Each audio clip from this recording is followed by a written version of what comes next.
Hello students. मैं विशाल गुप्ता आपका teacher. कैसे हो आप सब स्टूडेंट्स? इस वीडियो में मैं आपको क्लास 12 सब्जेक्ट बिजनेस स्टडीज़ का जो हमारा चैप्टर चल रहा है ऑर्गेनाइजिंग का, उसका पार्ट 2 कराने जा रहा हूँ। गाइस स्टार्ट करते हैं हम फॉर्मल ऑर्गेनाइजेशन से। क्या होती है formal organisation? So formal organisation refers to the organisation structure which is designed by the management to accomplish a particular task, जो एक पर्टिकुलर टास्क को पूरा करने के लिए बनाई गई है। It specifies clearly the boundaries of the authority. इसमें मतलब वो लिमिट्स बताई जाती हैं अथॉरिटी और रिस्पॉन्सिबिलिटीज़ की। And there is a systematic coordination, और सिस्टमेटिक तरीके से तालमेल होता है among the various activities to achieve the organisational goal. The structure of the formal organization can be functional and divisional.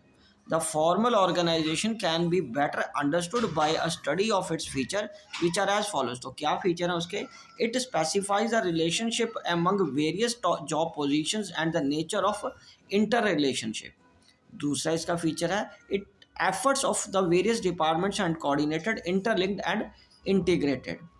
It is a mean to achieve the objective specified in the plans as it lays down rules and procedures essential for their achievements. ठीक है guys? और उसके बाद it is deliberately designed by the management. ये सोच समझ के बनाई जाने वाली चीज़ है, अपने आप ऑटोमेटिकली हैपन होने वाली चीज़ नहीं है। It places more emphasis on the work, और ये काम पे ज़्यादा फोकस करने वाली चीज़ है। तो उसके बाद हम बात करते हैं अब एडवांटेजेस की। It's easier to fix responsibility, there is no confusion in the roles. ठीक है जी। Unity of command is maintained. It leads to effective accomplishment of goals. ठीक है जी। और it provide stability to the organisation, ये organisation को stability भी देता है। ठीक है बच्चे? अच्छा चलो अब हम बात करेंगे उसकी लिमिटेशंस की। सो लिमिटेशंस क्या हैं? The formal communication may lead to procedural delays as the established chain of command has to be followed, which increases the time taken for decision making.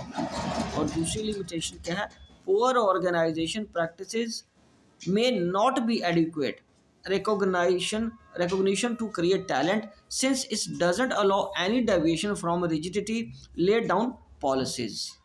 उसके बाद it's difficult to understand all human relationships in an enterprise, and it places more emphasis on structure and work, और क्योंकि ये work पे ज़्यादा focus करता है, human relations पे नहीं फोकस करता फॉर्मल ऑर्गेनाइजेशन। तो आगे इसका हम बात करेंगे कि दूसरा इनफॉर्मल ऑर्गेनाइजेशन क्या होता है।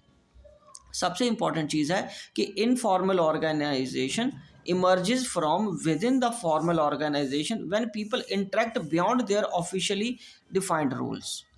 When people have frequent contracts, then contacts, they cannot be forced into a rigid formal structure. Informal organization has no written rules, is fluid in form, liquid form, and scope, and doesn't have any fixed lines of communication. अब इसके features क्या हैं? It originate from formal organisation. The standard of behaviour evolve from group norms rather than officially laid down. Independent channels of communication without specified direction of flow of information are developed by group members. It emerges spontaneously, ये अपने आप होने वाली चीज़ है। It has no definite structure, इसका कोई definite structure नहीं है। ठीक है जी। अब हम आगे डिस्कस करते हैं इसके एडवांटेजेस को। एडवांटेजेस क्या है? As no prescribed lines of communications are followed, so informal organisation lead to faster spread of information as well as quick feedback. ठीक है जी। तो आगे बात करते हैं इसका दूसरा point, it helps to fulfil the social needs. और तीसरा है it fulfils the gap of formal organisation. उसके बाद इसके डिसएडवांटेजेस क्या हैं इनफॉर्मल के? It may work against the interest of the formal organisation, because casualness ज़्यादा आ जाती है। ठीक है। The management may not be successful in implementing changes if the informal organisation opposite. अगर इनफॉर्मल ऑर्गेनाइजेशन अड़ जाए कि हम ये काम नहीं होने देंगे तो फिर वो नहीं होता। It pressurise members to confirm to group expectations, और फिर वो प्रेशर भी करते हैं कि जो जैसा हम चाह रहे हैं वैसा ही काम करिए।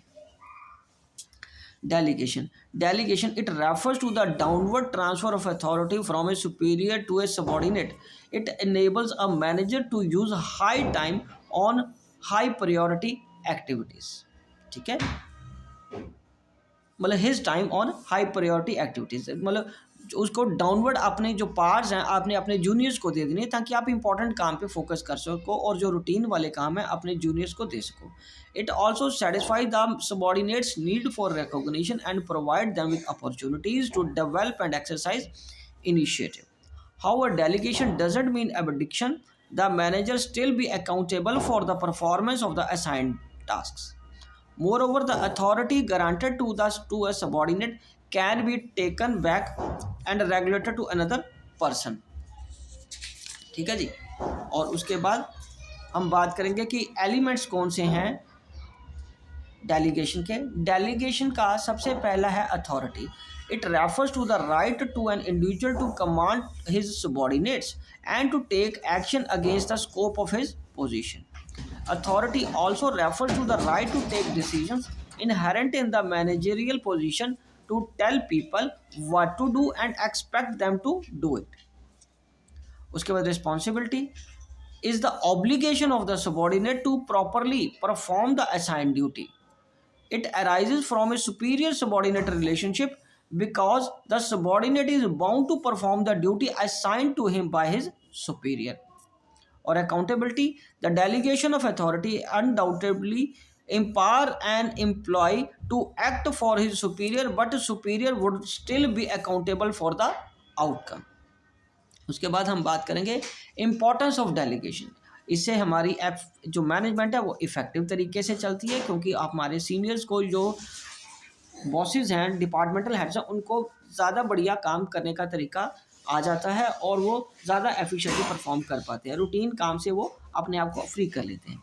एम्प्लॉय की भी डेवलपमेंट होती है, एम्प्लॉयज़ मोटिवेट भी रहते हैं क्योंकि उनके जो बॉसेस हैं, सीनियर्स हैं, उन पर भरोसा करके काम उनको सौंपते हैं, और ये ग्रोथ में भी हेल्पफुल होती है। कंपनी की ग्रोथ तभी हो पाएगी जब टॉप मैनेजमेंट रूटीन कामों को छोड़ के स्ट्रेटजिक इंपॉर्टेंस के कामों पर ध्यान देंगे तो ग्रोथ ज़्यादा जल्दी होती है। Basis of management hierarchy, management में हायरार्की की, मैनेजर्स की हायरार्की का भी ये चेन ऑफ अथॉरिटी का भी ये बेसिस बनता है। उसके बाद बेटर कोऑर्डिनेशन रहता है ऑर्गेनाइजेशन में, तालमेल सबके साथ ठीक रहता है। ओके, अब हम आगे बात करते हैं डिसेंट्रलाइजेशन की। तो ये लास्ट टॉपिक है इसका। सो बेटा डिसेंट्रलाइजेशन का मतलब है means distribution of part to middle and lower management. हमें इसको अंडरस्टैंड करने के लिए clearly we need to understand centralisation और डिसेंट्रलाइजेशन को कलेक्टिवली समझना पड़ता है, तभी हम डिसेंट्रलाइजेशन को अच्छे तरीके से समझ पाएंगे। तो centralisation mean concentration of all decision making functions with top management only. Decentralisation means departmentalisation of the organisation and keeping the strategic function with the top management and routine function must be shifted to the middle and lower management. Importance of decentralisation क्या है? It develops initiative among subordinates, ठीक है। It develops managerial talent for the future, और उसके बाद quick decision making होती है और रिलीफ मिलता है टॉप मैनेजमेंट को, किससे? रूटीन की एक्टिविटीज से, और वो इंपॉर्टेंट एक्टिविटीज़ जो ग्रोथ से रिलेटेड है उस पर फोकस कर सकते हैं। इट नेचुरली फैसिलिटेट्स ग्रोथ और बेटर कंट्रोल में भी ये हेल्पफुल होता है। तो गाइज इसी के साथ ये चैप्टर कंप्लीट होता है। आई होप कि आपको अच्छे से समझ आ गया होगा। आप इसी तरीके से मेरे चैनल को सब्सक्राइब करके वीडियोस देखते रहिए और अपना कोर्स कंप्लीट करते रहिए। ओके जी, डन।